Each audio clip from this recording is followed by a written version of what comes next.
नमस्ते बच्चों। आज से मैं एनसीईआरटी क्लिनिक चैनल पे एक नया सीरीज स्टार्ट करने जा रहा हूँ, जिसका एक ही पर्पस है कि आपके एनसीईआरटी केमिस्ट्री को रिवाइज करना। अभी बोर्ड्स के एग्जाम आने वाले हैं, नीट के एग्जाम आने वाले हैं, तो मेरा पर्पस इस सीरीज को लाने का एक ही है कि आपके बोर्ड्स के लिए और आपके नीट एग्जाम्स के लिए मैं एक रिवीजन वीडियो लेके आऊँ, जो कि बहुत ही शॉर्ट और कंसाइज हो और एनसीईआरटी के सारे पॉइंट्स को कवर करे। आज का मेरा जो चैप्टर है वो है हाइड्रोकार्बन। तो चलिए स्टार्ट करते हैं। तो सबसे पहला जो टॉपिक आता है वो है क्लासिफिकेशन ऑफ हाइड्रोकार्बन। अब क्लासिफिकेशन का कुछ एक लॉजिक होता है कि किसकी बेसिस पे हम क्लासिफाई करेंगे। तो पहला लॉजिक है based on carbon carbon bond. Means carbon carbon के बीच में सिंगल बॉन्ड है या डबल बॉन्ड है या ट्रिपल बॉन्ड है। तो अगर उनके बीच में सिंगल सिंगल बॉन्ड है तो उन्हें हम बोलते हैं सैचुरेटेड। यहाँ पे आपको क्या मिलेगा, केवल कार्बन और कार्बन के बीच में सिंगल बॉन्ड्स मिलेंगे। लेकिन अगर आप दूसरी तरफ देखो, अगर कार्बन कार्बन के बीच में क्या मिलेंगे, डबल बॉन्ड मिलेंगे, या कार्बन कार्बन के बीच में क्या मिलेगा, ट्रिपल बॉन्ड मिलेगा, तो हम उन्हें क्या बोलेंगे, अनसैचुरेटेड हाइड्रोकार्बन। तो ये पहला क्राइटेरिया है जिसके बेसिस पर हाइड्रोकार्बन्स को क्लासिफाई करते हैं। सैचुरेटेड कैटेगरी में आ जाएगा आपका अल्केन, साइक्लो अल्केन, और अनसैचुरेटेड की कंडीशंस में आ जाएंगे अल्कीन, अल्काइन और बेंजीन्स आ जाएंगे। नेक्स्ट क्लासिफिकेशन है बेस्ड ऑन स्ट्रक्चर, कि स्ट्रक्चर कैसा है। तो पहला उसका टाइप है एसाइक्लिक, जिसको ओपन चेन बोलते हैं, जिसमें एक एंड दूसरे एंड से कनेक्टेड नहीं होता है। जैसे कि मान लीजिए आपके पास ब्यूटेन है, तो CH3 CH2 CH2 CH3 है।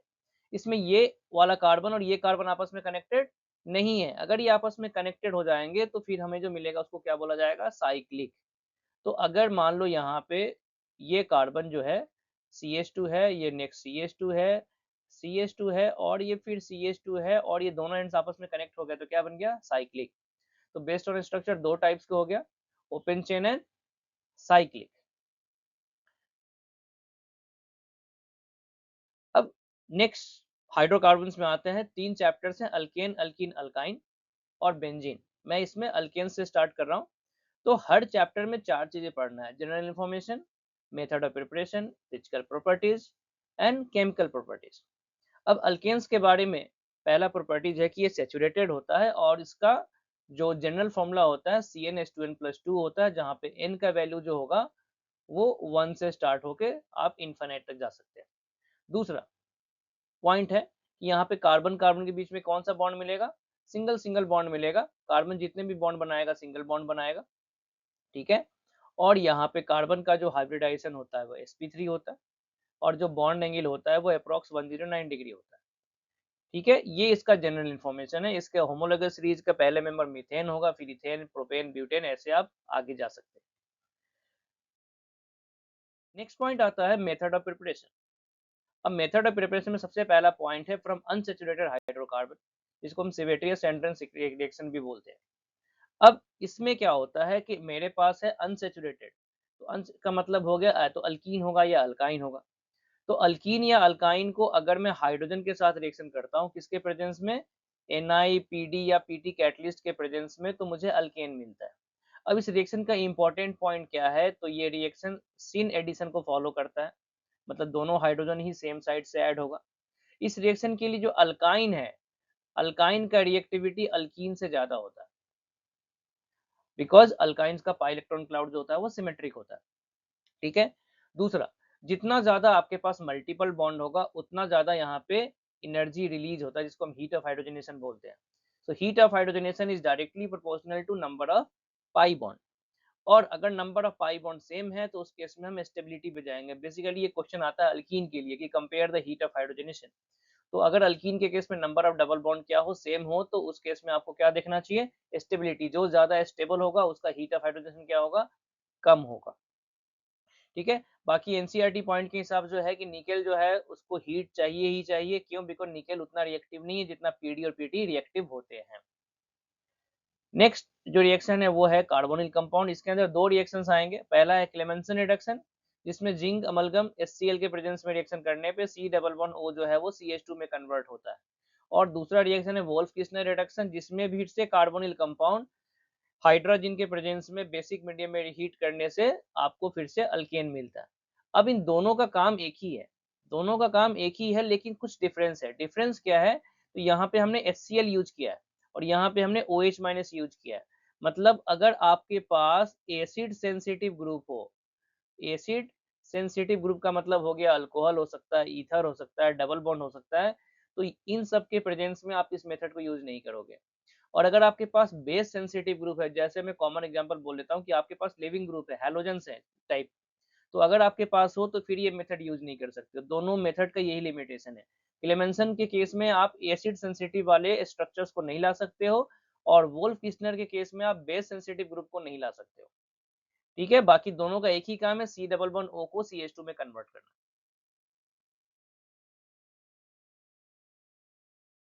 नेक्स्ट मेथड आता है अपने पास अल्काइल हैलाइड से। अब इसमें दो तीन मेथड है। पहला है उर्ज रिएक्शन। उर्ज रिएक्शन का बेसिक सेंटेंस क्या होता है कि आपके पास एक अल्काइल हैलाइड है, सोडियम के साथ रिएक्शन कीजिए, ड्राई ईथर के प्रेजेंस में आपको सिमेट्रिकल अल्केन मिलेगा। ठीक है। अब इसमें क्या क्या हो सकता है, इसमें आयनिक मैकेनिज्म हो सकता है, इसमें फ्री रेडिकल मैकेनिज्म भी हो सकता है, मतलब इसमें कॉम्बिनेशन प्रोडक्ट भी बनता है और इसमें डिस्प्रोपोर्शन प्रोडक्ट्स भी बन सकते हैं। अब जैसे यहाँ पे ये C2H6 होगा, ठीक है, CH3Br और CH3Br ने रिएक्शन किया तो यहाँ पे क्या हो गया, CH3 CH3 आपस में कनेक्ट होकर इथेन का फॉर्मेशन करते हैं। अब इसमें क्या क्या लिमिटेशंस हैं, तो लिमिटेशंस है कि इससे आप मीथेन नहीं बना सकते।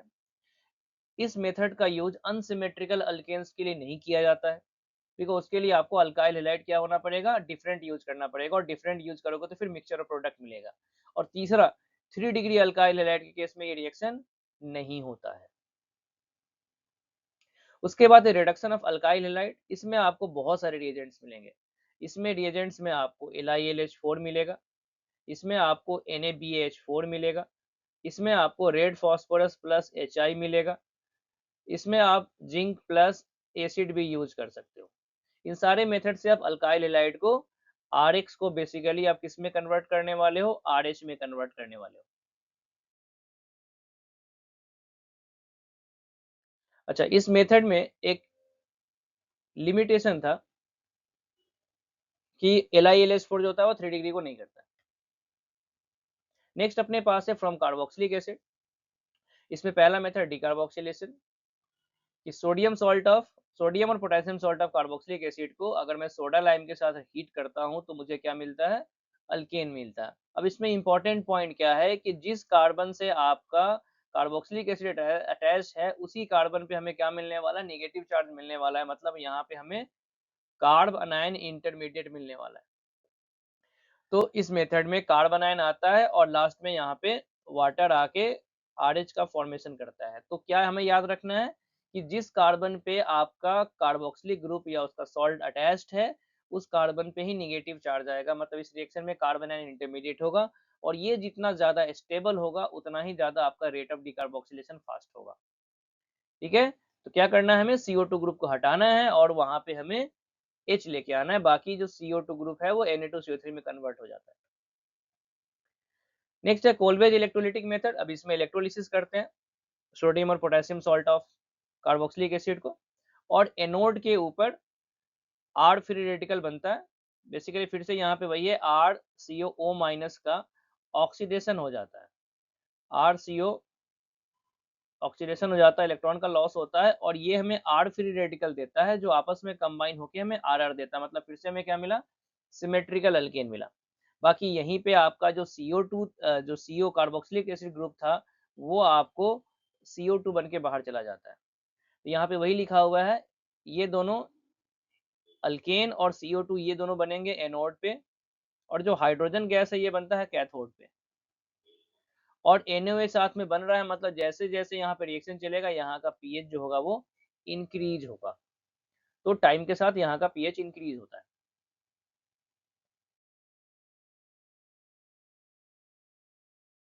नेक्स्ट है ग्रिग्नार्ड रिएक्शन से। अब ग्रिग्नार्ड का सिंपल सा लॉजिक है कि जो ग्रिग्नार्ड होता है उसके R के ऊपर नेगेटिव चार्ज होता है, तो अगर इसको आपने किसी भी एसिडिक कंपाउंड जो H+ लॉस कर सकता है उसके साथ क्या देगा, ये RH का फॉर्मेशन देगा। और यहाँ पे देख लो वाटर है, यहाँ पे आप अल्कोहल डाल सकते हो, यहाँ पे अमाइंस डाल सकते हो, यहाँ पे कार्बोक्सिलिक एसिड डाल सकते हो, थायोल, आप यहाँ पे 1 डिग्री अमाइन, 2 डिग्री अमाइन ये सब यूज कर सकते हो। तो कोई भी कंपाउंड जो H+ प्रोड्यूस करता है जिसके पास एसिडिक हाइड्रोजन है, मतलब जिसमें हाइड्रोजन जो है वो ऑक्सीजन के साथ अटैच्ड हो, नाइट्रोजन के साथ अटैच्ड हो, सल्फर के साथ अटैच्ड हो, ट्रिपल बॉन्डेड कार्बन के साथ अटैच्ड हो, या फिर हैलोजेंस के साथ अटैच्ड हो, उन सारे कंपाउंड के साथ ग्रिग्नार्ड RH देता है। और दूसरा है कि अगर आपने ग्रिग्नार्ड को अल्काइल हैलाइड के साथ रिएक्शन किया तो अनसिमेट्रिकल अल्केन बनता है, जो कि SN2 रिएक्शन का एग्जांपल है अल्काइल हैलाइड का। उसके बाद बात करते हैं फिजिकल प्रॉपर्टीज का। सो फिजिकल प्रॉपर्टीज का पहला पॉइंट है कि ये नॉन पोलर होते हैं, बिकॉज कार्बन कार्बन बॉन्ड और कार्बन हाइड्रोजन बॉन्ड दोनों ही नॉन पोलर कैटेगरी में होते हैं, और नॉन पोलर मॉलिक्यूल है तो वंडरवाल फोर्सेज ही होंगे। उसके बाद आता है बॉइलिंग पॉइंट। बॉइलिंग पॉइंट को फर्क पड़ता है मास से। जितना ज्यादा मास होगा उतना ज्यादा बॉइलिंग पॉइंट होगा। मास बढ़ेगा कैसे? तो नंबर ऑफ कार्बन बढ़ने से होगा। तो जैसे जैसे नंबर ऑफ कार्बन इंक्रीज होगा आपका बॉइलिंग पॉइंट इंक्रीज होगा, ग्रेजुअल मैनर में इंक्रीज होता है। ठीक है, और अगर आपका नंबर ऑफ कार्बन सेम है तो ब्रांचिंग ज्यादा होने से आपका बॉइलिंग पॉइंट घट जाएगा। जैसे मैं बोलूं मेरे पास ब्यूटेन है, पेंटेन है, हेक्सेन है, हेप्टेन है, किसका बॉइलिंग पॉइंट ज्यादा होगा? तो जिसके पास नंबर ऑफ कार्बन ज्यादा है। अब मान लो मेरे पास है नॉर्मल ब्यूटेन है और आइसोब्यूटेन है, आप कोई पूछे किसका बॉइलिंग पॉइंट ज्यादा है, तो नॉर्मल ब्यूटेन अनब्रांच स्ट्रक्चर है, लीनियर स्ट्रक्चर है, तो उसका बॉइलिंग पॉइंट ज्यादा होगा। बाकी बात करें सॉल्युबिलिटी का, तो अल्केन्स जो होते हैं वो इनसॉल्युबल होते हैं वाटर में, और non polar solvent like benzenes में सॉल्युबल होते हैं। बात करें मेल्टिंग पॉइंट का, तो मेल्टिंग पॉइंट का भी सेम लॉजिक है, कार्बन बढ़ेगा तो मेल्टिंग पॉइंट भी बढ़ेगा। और एक और इम्पोर्टेंट पॉइंट है कि इवन कार्बन एटम वालों का ऑड वालों से ज्यादा होता है, लेकिन ये कंसेक्यूटिव मेंबर्स पे काम करते हैं। जैसे मान लो मेरे पास अल्केन है और अल्केन में मेरे पास है 3 कार्बन, 4 कार्बन, 5 कार्बन, 6 कार्बन। अब देखो 3 और 4 में 4 के पास तो ज्यादा कार्बन है, तो 3 से ज्यादा तो 4 होगा ही। अब 4 और 5 में देखें तो इसके पास कार्बन ज्यादा है, लेकिन अभी भी ज्यादा कौन होगा? 4 ज्यादा होगा। क्यों ज्यादा होगा? बिकॉज वो इवन वाला है। तो इवन और ऑड वाला जो रूल है वो कंजिक्यूटिव कार्बन वाले अल्केन्स पे काम करेगा। तो यहाँ पे हम बोल सकते हैं सबसे पीछे कौन होगा? 3, फिर होगा 5, फिर होगा फिर होगा 6, ऐसे रूल काम करता है। और ये वाटर से लेस डेंसर होते हैं, तो आप पानी के ऊपर डालोगे तो सब फ्लोट करेंगे।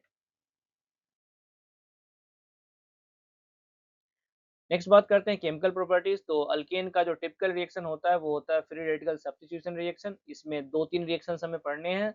सबसे पहला जो रिएक्शन है, जो सबसे इंपॉर्टेंट रिएक्शन है, वो फोटो हेलोजिनेशन। कि अल्केन को हम हेलोजन के साथ रिएक्शन कराते हैं लाइट के प्रेजेंस में, तो हमें अल्काइल हैलाइड मिलता है।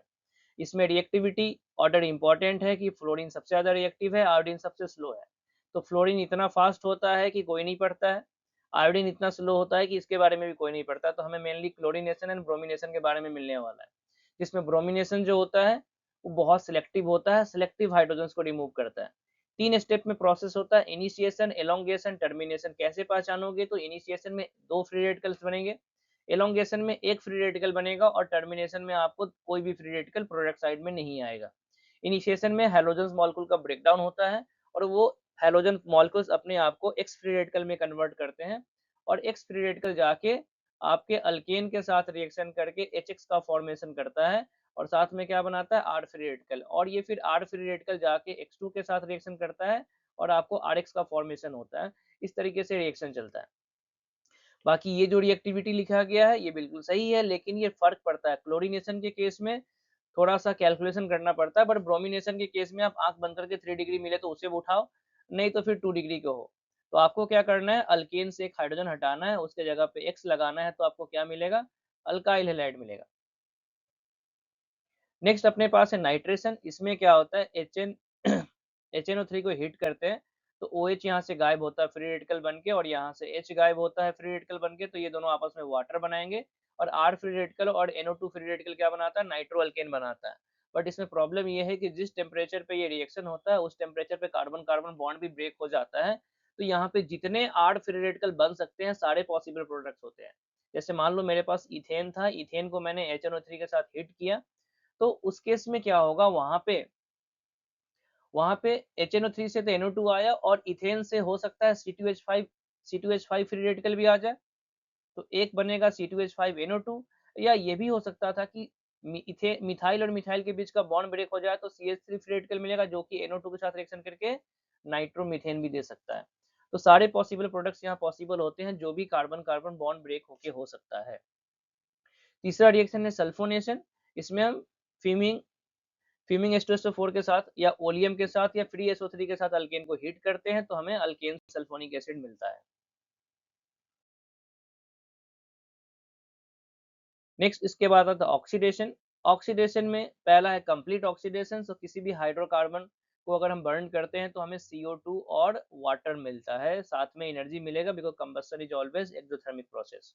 उसके बाद है कैटालिटिक ऑक्सीडेशन। इसमें 4 प्रोसेस है, ये 4 प्रोसेस में कैटलिस्ट याद रखना है, और ये प्योर रट्टा बेस्ड आपको याद रखना पड़ेगा कि methane plus red hot copper आपको मिथनॉल देता है। यहाँ पे मोलिब्डेनम ऑक्साइड के साथ हिट करने पे मीथेन जो होता है फॉर्मल्डिहाइड देता है, मैग्नीज एसिटेट के साथ करने पे आपको कार्बोक्सिलिक एसिड देता है। अब ये रिएक्शन थोड़ा इंपॉर्टेंट है, बिकॉज एग्जाम में 1-2 बार आया हुआ है कि 3 डिग्री अल्केन पे अगर मैं ऑक्सीडेशन करता हूँ तो हमें 3 डिग्री अल्कोहल मिलता है। इसका एक ही कंडीशन है कि 3 डिग्री कार्बन पे आपको H मिलना चाहिए, बाकी R ग्रुप कौन है इससे कोई फर्क नहीं पड़ता है। उसके बाद आइसोमराइजेशन फिर से इंपॉर्टेंट रिएक्शन है। ये प्रोसेस है नॉर्मल अल्केन को ब्रांच अल्केन में कन्वर्ट करने का। इसके लिए आपको AlCl3 प्लस HCl के प्रेजेंस में हीट करना पड़ता है, और इस रिएक्शन में कार्बोकैटायन इंटरमीडिएट बनता है।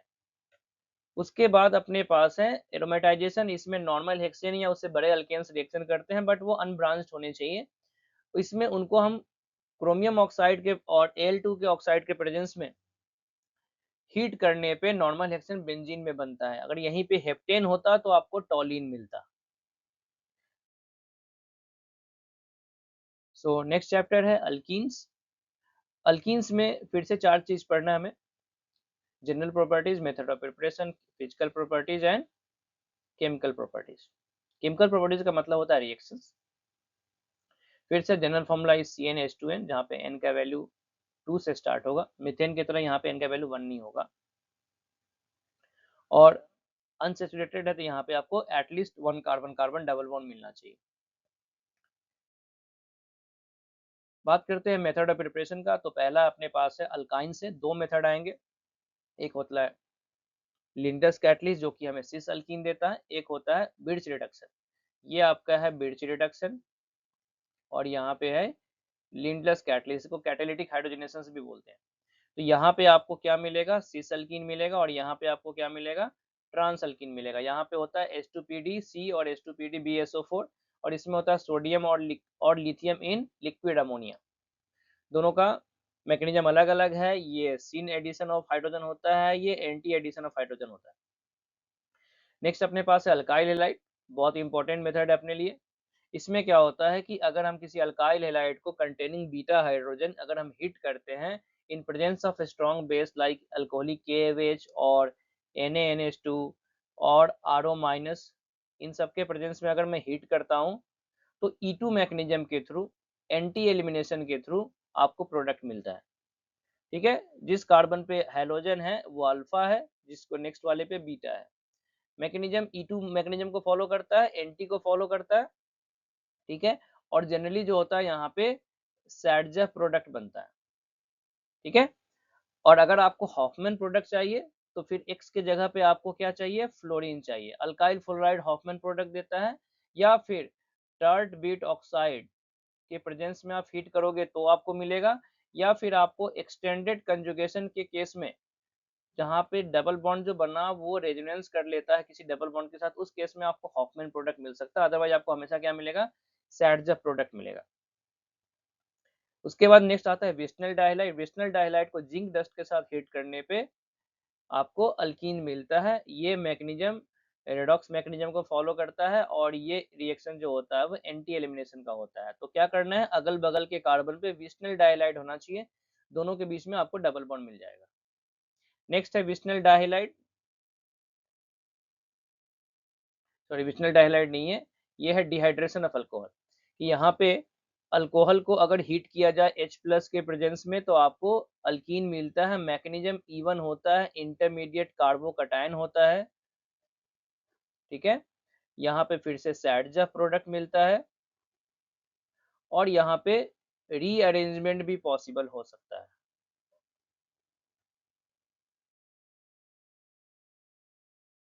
फिजिकल प्रॉपर्टीज की बात करें, फिर से बॉइलिंग पॉइंट आएगा। बॉइलिंग पॉइंट फिर से वही नंबर ऑफ कार्बन पे डिपेंड करेगा, और नंबर ऑफ कार्बन अगर सेम है तो ब्रांचिंग पे डिपेंड करेगा। तो नंबर ऑफ कार्बन बढ़ने से इंक्रीजिंग मोलिकुलर मास का मतलब नंबर ऑफ कार्बन बढ़ाना है, और बॉइलिंग पॉइंट डिक्रीज करता है ब्रांचिंग बढ़ने से। सोलिबिलिटी की बात करें तो ये भी अल्केन के जैसे ही इनसॉल्युबल होते हैं पानी में, और non polar solvent like benzene में सॉल्युबल होते हैं। बात करें केमिकल प्रॉपर्टीज का, तो इनका टिपिकल रिएक्शन है इलेक्ट्रोफिलिक एडिशन रिएक्शन, जिसमें मार्कोनी का रूल फॉलो होता है। पहला रिएक्शन एडिशन ऑफ हैलोजन, कि अल्कीन पे अगर मैं हैलोजन से रिएक्शन करूंगा तो क्या मिलेगा, डाइहाइड्स मिलेगा। याद रखना यहाँ पे एंटी एडिशन होता है, और यहाँ पे साइक्लिक हेलोनियम आयन। जनरली यहाँ पे जो आपको रिएजेंट मिलेगा वो आपको मिलेगा ब्रोमीन, तो उसके केस में हम क्या बोलते हैं, साइक्लिक ब्रोमोनियम आयन। यहाँ पे मैं लिख रहा हूँ साइक्लिक हेलोनियम आयन। कुछ इस तरीके का स्ट्रक्चर मिलता है, कुछ इस तरीके का मिलेगा आपको, ठीक है। नेक्स्ट आपके पास है addition of hydrogen halide HX के साथ रिएक्शन। अब इस केस में क्या होता है, आपको मोनोहैलाइड्स मिलेंगे, मार्कोनी का फॉलो एडिशन होगा, उस कार्बन पे आपका हैलोजन ऐड होगा जिस कार्बन पे आपको सबसे स्टेबल कार्बोकेटायन मिलेगा। जैसे ये 1 डिग्री है, ये 2 डिग्री है, तो यहाँ पे कार्बोकेटायन आएगा, तो देख लो ये मेजर प्रोडक्ट जो होगा ये वाला होगा, ये आपका मेजर प्रोडक्ट है, और ये जो है वो आपका माइनर प्रोडक्ट है। नेक्स्ट है addition of HBr plus peroxide, इसको बोलते हैं पेरोक्साइड इफेक्ट, खड़ास इफेक्ट और एंटी मार्कोनी का फ्लोज। इस वाले प्रोसेस के रिस्पेक्ट में ये वाला प्रोसेस उल्टा प्रोडक्ट बनाता है, फिर से सेम है HBr, बट यहाँ पे H2O2 भी आया, मतलब पेरोक्साइड है।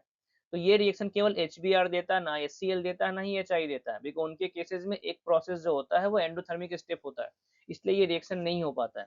तो alkyne plus HBr plus peroxide आपको क्या बनेगा, 1 ब्रोमोप्रोपेन, मतलब लेस क्राउडेड अल्काइल हैलाइड यहाँ पे बनने वाला है। तो यहाँ पे ये मेजर प्रोडक्ट जो है वो यहाँ इस रिएक्शन में फ्री रेडिकल मैकेनिज्म फॉलो होता है, ठीक है, इसको फ्री रेडिकल एडिशन बोलते हैं। और यहाँ पे जो था वो इलेक्ट्रोफिलिक एडिशन था, तो ये रिएक्शन इस रिएक्शन की कैटेगरी में नहीं आएगा, मीन्स इलेक्ट्रोफिलिक एडिशन की कैटेगरी में नहीं आएगा। नेक्स्ट है addition of water. Addition of water का हम डाइल्यूट H2SO4 भी बोलते हैं, मतलब H प्लस वाटर, ठीक है। ये भी मार्कोनी का एडिशन को फॉलो करता है। मोर क्राउडेड कार्बन पे आपका OH जाएगा, जहां पे स्टेबल कार्बोकेटायन बनेगा, और यहाँ भी रीअरेंज्ड अल्कोहल का बनने का चांसेस होगा। नेक्स्ट है हाइड्रोबोरेशन ऑक्सीडेशन। ये रिएक्शन आपको अल्कीन से अल्कोहल देता है और लोअर डिग्री अल्कोहल देता है। ये इंपॉर्टेंट पॉइंट है, क्या देता है, लोअर डिग्री अल्कोहल देता है। मतलब जैसे यहाँ पर डबल बॉन्ड देख लो, इस डबल बॉन्ड पे ये वाला जो कार्बन है वो 2 डिग्री है, और ये वाला कार्बन 3 डिग्री है, तो 2 डिग्री पे OH बनेगा, और OH और H जो होंगे वो दोनों सेम साइड में होंगे, मतलब ये एडिशन जो होता है वो सीन एडिशन को फॉलो करता है। तो 2 पॉइंट याद रखना है, लोअर डिग्री अल्कोहल है, सीन एडिशन है, इसमें कोई रीअरेंजमेंट नहीं होता है। नेक्स्ट आपके पास ऑक्सीमर्क्यूरेशन डीमर्क्यूरेशन, ये भी अल्कोहल बनाता है, बट ये हाईयर डिग्री अल्कोहल बनाता है। डबल बॉन्डेड कार्बन में जो कार्बन सबसे क्राउडेड होगा उस पे OH आएगा, ठीक है, उस पे OH आएगा, और ये एडिशन जो होता है वो एंटी एडिशन होता है। तो अपने पास 3 अल्कोहल बनाने का मेथड है, addition of water, hydroboration oxidation and oxymercuration demercuration. ये देता है हाईयर डिग्री अल्कोहल, ये देता है लोअर डिग्री अल्कोहल, ये देता है हायर डिग्री अल्कोहल। तो ऑक्सीमर्क्यूरेशन और एडिशन वाटर में क्या डिफरेंस है, तो एडिशन ऑफ वाटर में रीअरेंज प्रोडक्ट बनने का चांसेस है, यहाँ पे रीअरेंजमेंट पॉसिबल होगा, बट यहाँ पे कोई रीअरेंजमेंट नहीं होगा, मतलब इसमें कोई कार्बोकेटायन नहीं बनता है।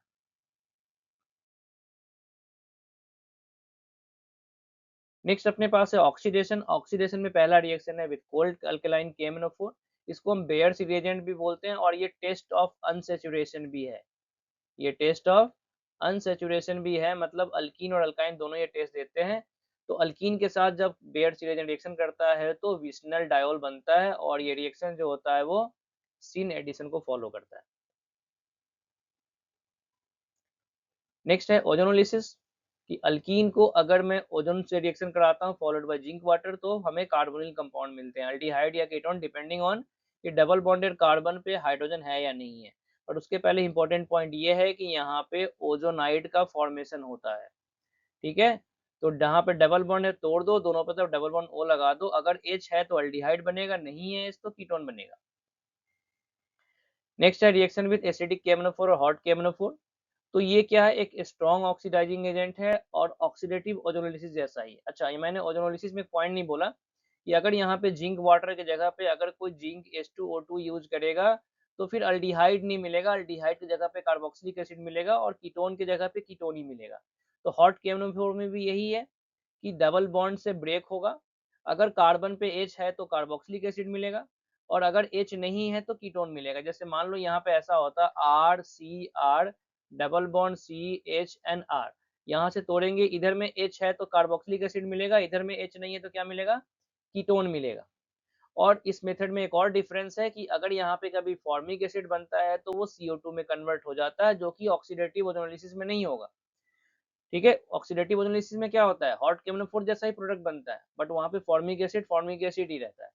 लेकिन हॉट केमनोफोर में फॉर्मिक एसिड जो होता है वो CO2 बनाता है। नेक्स्ट है फ्री रेडिकल सब्स्टिट्यूशन। इस केस में हम NBS हीट को यूज करते हैं या Br2 हीट को यूज करते हैं या Br2HNO को यूज करते हैं।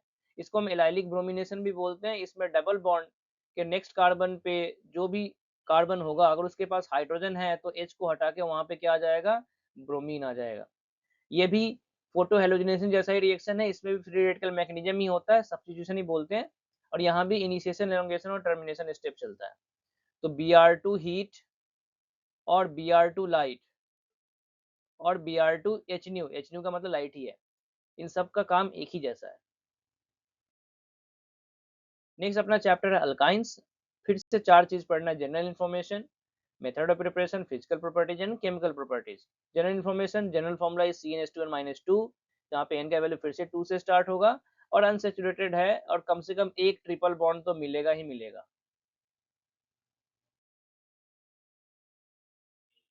मेथड ऑफ प्रिपरेशन की बात करें तो ये C2H2 बनाने का मेथड है, एसिटाइलिन बनाने का मेथड है, लेबोरेटरी मेथड है। कैल्शियम कार्बाइड पे वाटर डालने पे हमें यहाँ पे एसिटाइलिन गैस मिलता है और कैल्शियम हाइड्रोक्साइड मिलता है। दूसरा मेथड यहाँ पे है डाइहेलाइड।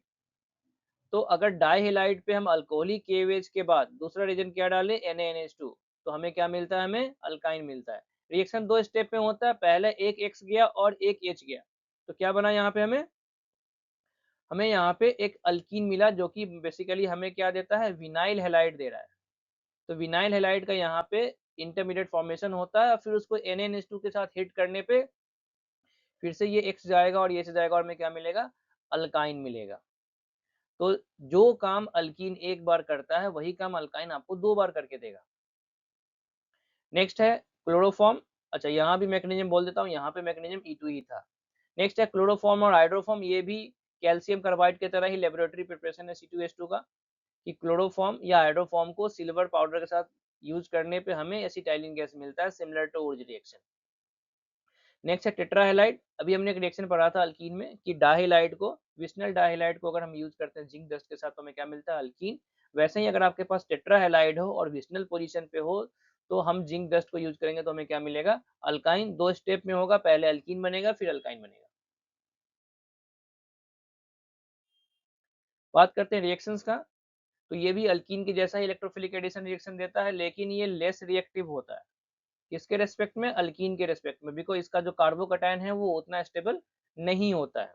इसके केस में हमें विनाइलिक कार्बोकैटायन मिलता है, जबकि अल्कीन के केस में हमें विनाइलिक कार्बोकैटायन नहीं मिलता, नॉर्मल कार्बोकैटायन मिलता है sp2 वाले, और इसके केस में मिलेगा आपको sp हाइब्रिडाइज वाले। पहला रिएक्शन एडिशन ऑफ हैलोजन।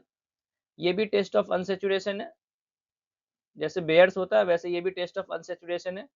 अगर मैं यहाँ पे क्या यूज करूँ, मैं यहाँ पे Br2 यूज करूँ X2 के जगह पे, तो अल्काइन प्लस X2 आपको टेट्रा हेलाइड्स मिलेगा। अगर यहीं पे अल्कीन होता तो वहां पे आपको क्या मिलता है, डाइब्रोमाइड डाइहेलाइड्स मिलता।